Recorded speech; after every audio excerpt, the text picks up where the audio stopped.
Bonjour, nous voilà pour une nouvelle vidéo sur la régulation éolienne et les freins électriques qu'on peut faire. Donc là, je suis sur une installation qui est assez grosse, que je ne vais pas pouvoir vous développer tout de suite en entier. Il y a vraiment beaucoup de choses à dire, donc je vais y aller cas par cas. Donc là, on est sur l'éolien. J'utilise un moteur de machine à laver qui est une génératrice à aimant permanent, qui permet de faire 3 phases en alternatif. Ici, on est sur des tensions assez élevées. On peut monter à 200-300 volts, même 400 volts sans souci. J'ai une petite visseuse pour tester, mais ce n'est pas suffisant pour produire réellement. On n'ira pas au-delà de 50 watts. Mais moi, ça me permet de faire mes réglages. Et sur l'installation, j'ai un coffret dédié à l'éolienne. Et ce coffret, il a vraiment tout ce qu'il faut pour réguler et protéger. Alors, on va suivre un petit peu le schéma. Ici, on a 3 phases. 3 phases en courant alternatif et tension alternative qui vont arriver, on ne voit pas les fils, ils sont cachés, qui vont arriver sur le pont de diode ici. Normalement, il y a un plexiglas devant pour protéger parce que tout ça est sous tension et des tensions assez élevées. Donc, on a 3 phases en alternatif qui arrivent ici et on sort en courant redressé ici. Ce n'est pas vraiment du courant continu.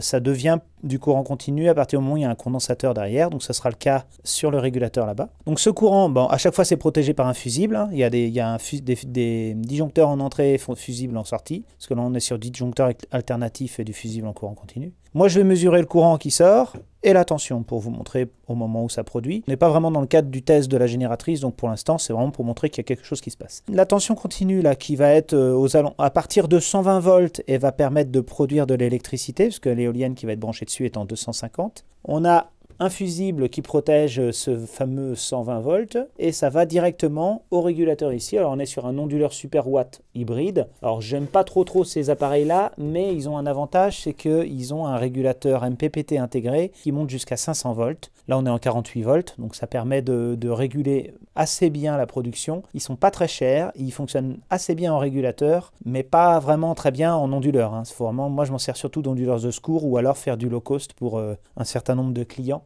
Bon, qui n'ont pas trop le budget au début. L'avantage de ce produit-là, c'est que quand on l'éteint, là il est éteint, et ben il s'allume tout seul lorsqu'il détecte une tension en entrée, ou en l'occurrence du soleil si c'est branché sur les panneaux solaires, ou l'éolienne si c'est sur l'éolien. Donc c'est assez pratique, il est en veille et il s'allume et il consomme 10-12 watts à l'allumage. Et après, il commence à produire. Les différents soucis qu'on a sur l'éolien, c'est l'emballement et la foudre. Alors pour la foudre, j'ai fait assez simple, hein, j'ai pris plusieurs parafoudres, puisque ce sont des parafoudres qui ne gèrent que 2 pôles, et moi j'ai mis le parafoudre avant le pont de diode. Ça sert à rien de cramer le pont de diode. Ça m'a permis de mettre les phases, une phase, deuxième phase couplée ici, et troisième phase. Donc vraiment, en cas de surcharge à 500, 600, 1000 volts, eh ben, on a un court-circuit qui se crée à la terre, ça freine l'éolienne, et ça crame les fusibles qu'il y a là, que j'ai pas enclenché, mais je peux les enclencher. Donc ça, c'est une partie protection qui est secondaire, on va dire. La plupart du temps, on la met pas. Bon, là, j'ai souhaité la mettre. Ici, on a la protection principale, ça permet de couper le courant qui arrive de l'éolienne. Là, il y a des borniers, donc l'éolienne se branche là. Donc là, c'est un simple câble de test. Et puis ici, il y a les borniers qui servent pour la régulation du frein. Alors, comment j'ai fait pour cette régulation de frein? J'ai testé dans un premier temps un appareil qui me paraissait très bien. Bon, là, c'est chez Roiz, là. Ce sont des détecteurs de seuil de tension. Et normalement, on peut régler dessus la tension maximum qu'on veut. Alors, d'habitude, j'utilise un régulateur de chez Teben, qui doit être le UHU, c'est-à-dire qui détecte les tensions hautes. Mais c'est vrai que là, j'ai besoin de détecter une tension de l'ordre de 300-400 volts. Le UHU est limité à 200 volts et il coûte 200 €. C'est assez cher. Alors que lui en coûte 30. Donc ça me paraissait plus intéressant d'utiliser celui-là. Il est limité à 30 volts, mais en utilisant un pont diviseur de tension. Un pont diviseur de tension, c'est quand on met plusieurs résistances électriques en série sur une tension relativement élevée et qu'on ponctionne l'énergie à un point donné. Moi, c'est ce que j'ai fait ici. J'ai mis des résistances, je ne sais pas si vous voyez.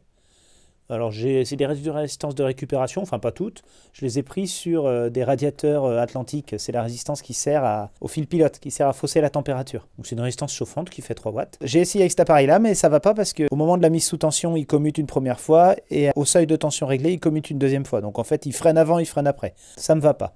C'est vraiment fait pour détecter des seuils de batterie, ça. Il faut qu'il soit déjà sous tension. Donc je l'ai évincé, j'ai cherché une autre solution.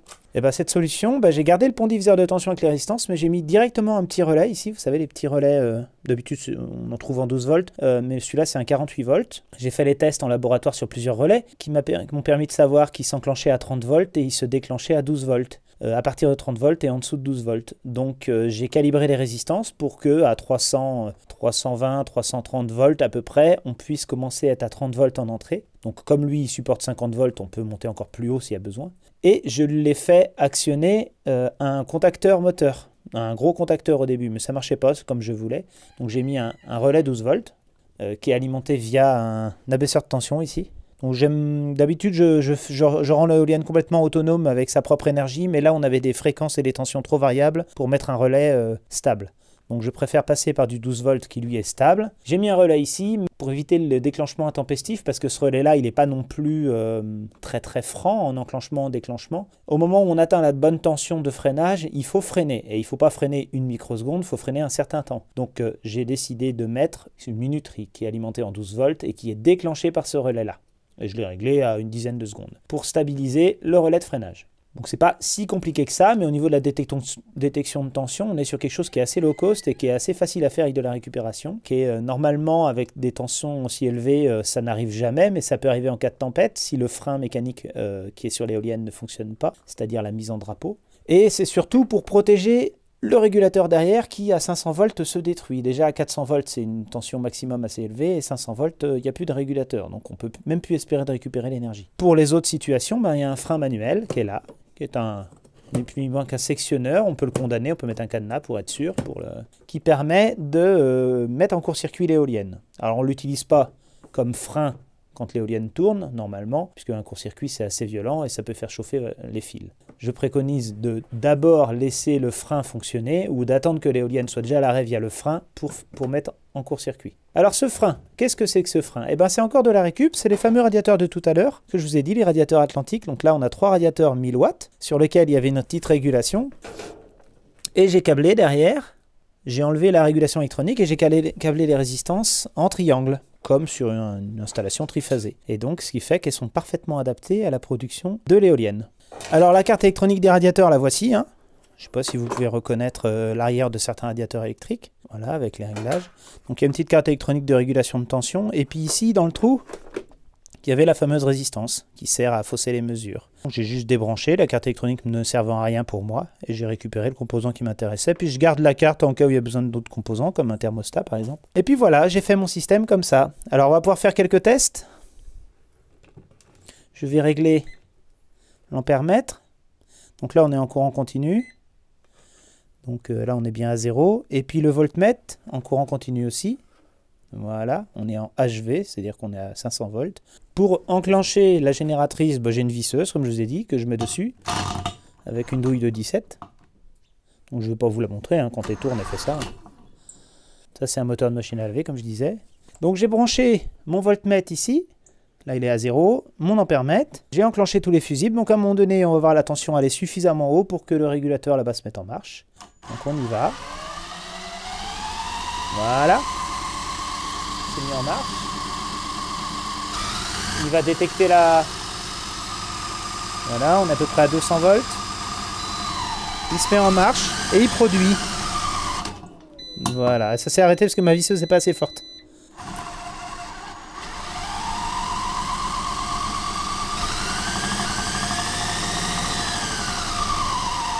À un moment donné, ça casse. Voilà, c'est ça. Donc, on produit un peu plus de 100 watts d'un coup. Tout à l'heure, c'était 50 watts, mais là, un peu plus de 100 watts. On est à 1 ampère pour 100 et quelques volts. Et ma visseuse bloque, parce que c'est une visseuse. Hein. Elle se met en sécurité. Et puis, on entend le régulateur s'arrêter et puis s'éteindre. Voilà, c'est un montage un petit peu compliqué. Parfois, on peut avoir des éoliennes qui sont directement en 12 ou en 24. Mais là, on est quand même sur un système où il y a 400 mètres de câble. Donc, on préfère avoir une haute tension. Et ce mode de régulation permet notamment d'atteindre des tensions similaires au réseau pour avoir des freins intéressants et pas chers.